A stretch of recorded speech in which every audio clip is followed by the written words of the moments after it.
Like کریں، subscribe کریں، bell icon کو دبائیں تاکہ ہماری ویڈیو سب سے پہلے آپ کے پاس پہنچ سکے۔ آگے قرآن کہتا ہے ان ربک سریع العقاب، بے شک تمہارا رب بہت جلدی پکڑنے والا ہے۔ تو جب حق کے مقابلے کے اندر باطل آتا ہے تو باطل کو اپنی فوج پر ناز ہوتا ہے، باطل کو اپنی طاقت پر ناز ہوتا ہے، باطل کو اپنے سرمایہ پر ناز ہوتا ہے، باطل کو اپنی قوت پر ناز ہوتا ہے۔ لیکن ایک بات آج کی گفتگو میں خاص طور پر ذہن میں محفوظ کر لیں کہ ظالم کے ساتھ خدا نہیں ہوتا، مظلوم کے ساتھ خدا اور اس کے رسول ہوتے ہیں۔ یہ بات ہمیشہ ذہن میں رکھو۔ اور ظالم کی پکڑ پروردگار جلدی فرماتا ہے، کبھی کبھی دیری بھی کر دیتا ہے تاکہ بہت سخت پکڑ ہو، لیکن یہاں قرآن کہتا ہے ان ربک سریع العقاب، اور تاریخ گواہ ہے کہ یزیدیوں کی پکڑ میں کوئی دیر نہیں ہوئی، بہت جلدی یزیدیوں کی پکڑ ہوئی، اور ایسی پکڑ ہوئی کہ دنیا اس پکڑ کو دیکھ کر کے عبرت حاصل کر رہی ہے کہ اللہ تعالیٰ خاندان نبوت سے دشمنی سے بچائے۔ اللہ اکبر، اس طرح سے میرے پروردگار نے پکڑ فرمائی۔ تو کبھی بھی کوئی طاقتور، کبھی بھی کوئی قوت والا، کبھی بھی کوئی صاحب اقتدار، کبھی بھی کوئی بڑا کسی کمزور کے اوپر زیادتی اگر کرتا ہو، ظلم کرتا ہو، ستاتا ہو، تو اسے ڈرنا چاہیے کہ مولا کی پکڑ بہت سخت ہونے والی ہے، اور جب پروردگار پکڑتا ہے تو دنیا کی کوئی طاقت چھڑا نہیں سکتی۔ اسی لیے قرآن نے کہا وَكَذَلِكَ أَخْذُ رَبِّكَ إِذَا أَخَذَ الْقُرَىٰ وَهِيَ ظَالِمَةٌ، ہم ایسے ہی بستی والوں کو پکڑتے ہیں جب بستی والوں کے اندر ظلم کرنے والے ہوں۔ إِنَّ أَخْذَهُ عَلِيمٌ شَدِيدٌ، کہ بے شک اس کی پکڑ سب سے سخت ترین پکڑ ہوا کرتی ہے۔ تو عرض کرنے کا منشا یہ ہے کہ اے رسول اعظم صلی اللہ تعالی علیہ وسلم کے دیوانوں، امام حسین رضی اللہ تعالیٰ عنہ کربلا میں اپنے لخت جگر کو قربان کیا، خاندان نبوت کے 10 افراد شہید ہوئے، اور اسی طریقے سے معاونین اور محبین بھی امام حسین رضی اللہ تعالیٰ عنہ کے دین پر اور ان کی حقانیت پر، ان کی سچائی پر انہوں نے بھی اپنی جان قربان کر دی۔ امام حسین رضی اللہ تعالیٰ عنہ جب مقابلے کے لیے آتے ہیں تو 3 دن کے بھوکے اور پیاسے تھے، لیکن ایک بات اور میں عرض کر دیتا ہوں، میں نے کل رات قرآن شریف کی آیت کی تلاوت میں کر رہا تھا، اتفاق سے بڑا لمبا سفر تھا، 12 گھنٹے کا سفر تھا افریقہ سے ممبئی کا۔ صبح 9:30 بجے بمبئی پہنچا ہوں۔ خاص اس پروگرام کے لیے میں کہیں بھی ہوتا ہوں تو کوشش کرتا ہوں کہ دودھ بازار کے اس پروگرام میں پہنچ جاؤں، تو صبح 9:30 بجے میں پہنچا ہوں 12 گھنٹے کا سفر کر کے۔ تو قرآن شریف کی تلاوت کر رہا تھا، اسی میں ایک آیت جو ہے کہ بندہ طاقتور کیسے ہوتا ہے، اور آج کا دن یوم عاشورہ ہے، اور آج کے دن آپ اس کی کثرت کریں، بلکہ آج کے بعد سے ہمیشہ کثرت کریں۔ بندہ طاقتور کیسے بنتا ہے، کیسے قوت والا بنتا ہے؟ تو قرآن مقدس میں رب قدیر نے فرمایا یا قوم استغفروا ربکم ثم توبوا الیہ یرسل السماء علیکم مدرارا ویزیدکم قوتا الی قوتکم۔ اے میری قوم، استغفار کی کثرت کرو اور اللہ کی بارگاہ میں توبہ کرو، اللہ مسلادھار بارش بھی نازل فرمائے گا اور تمہاری طاقت پر مزید طاقت تمہیں عطا فرمائے گا۔ اور جب اس سے میں نے دیکھا، میرے ذہن میں یہ چیز یاد آ گئی کہ امام حسین رضی اللہ تعالیٰ عنہ کو کربلا میں 22,000 کے سامنے طاقت آئی کہاں سے تھی؟ آدمی تو دیکھ کر ہی سرنڈر ہو جاتا ہے، لیکن طاقت آئی کہاں سے تھی؟ تو جواب ملے گا، ارے طاقت کا سرچشمہ کوئی ادویات نہیں ہے، قرآن ہے، تم قرآن پڑھو تمہیں طاقت کا سرمایہ نصیب ہو جائے گا۔ وہ طاقت اسی لیے امام حسین نے ایک رات کی مہلت بھی مانگی تھی، تو کس لیے؟ امام حسین نے کہا تھا کل دیکھا جائے گا جو کچھ صبح ہونا ہے، مجھے ایک رات کی مہلت دو تاکہ آج کی رات جی بھر کر میں قرآن کی تلاوت کر لوں،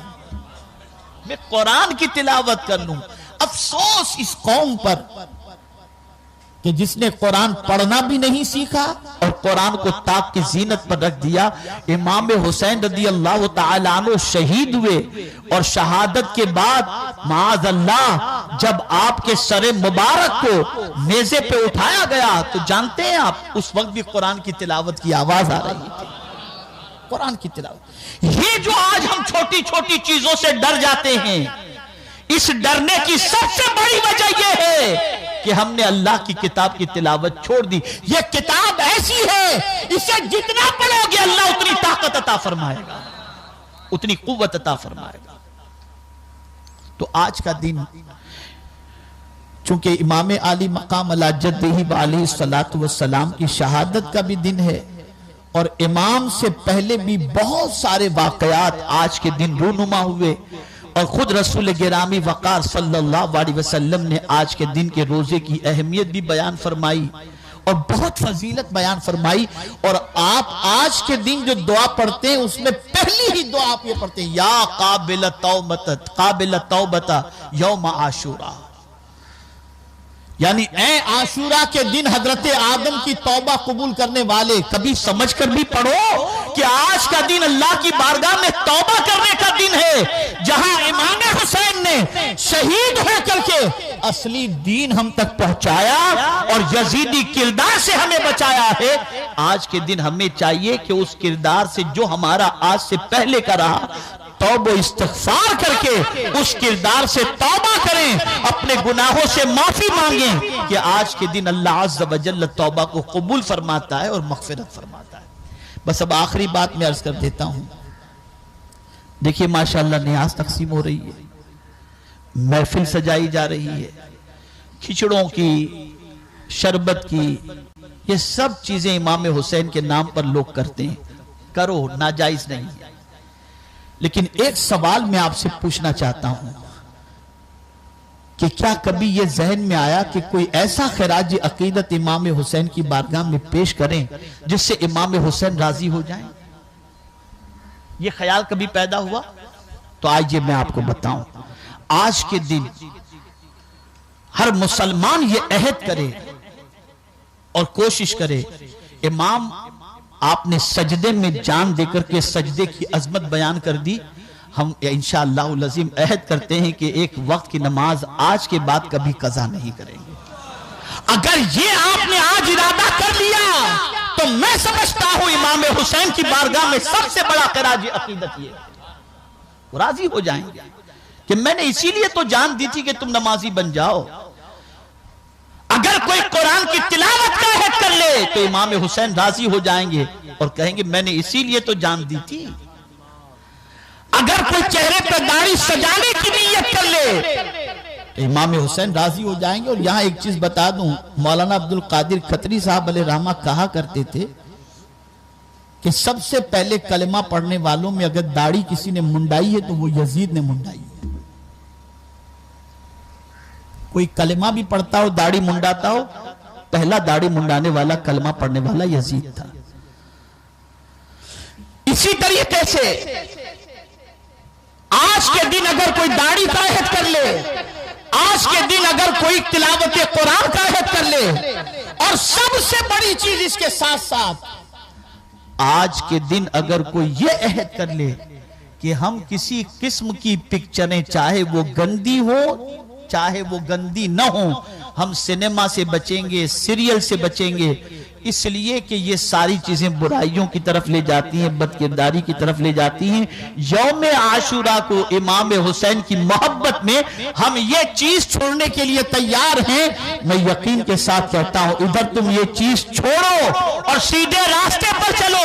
امام حسین کی محبت کے اندر، تو کربلا کے تاجدار کی طرف سے بھی تمہیں ندا آئے گی، اے میرے غلام میں اس وقت تک جنت میں قدم نہ رکھوں گا جب تک کہ تجھے اپنے ساتھ لے کر کے نہ جاؤں۔ یہ تو شربت ہمیں اچھا لگتا ہے، چلو ٹھنڈک پہنچانے کے لیے پلاتے، اچھی چیز ہے، منع نہیں ہے، کھچڑا کھاؤ کھلاؤ، کوئی ناجائز یا حرام نہیں، یہ فاتحہ دے کر کرتے ہیں، سب اچھا ہے، لیکن یہ کرو جو میں آپ کو بتا رہا ہوں، یہ بھی ساتھ میں کرو، یہ اگر کرو گے تو امام حسین کی پسند پر آپ نے عمل کیا، امام حسین راضی ہو جائیں گے۔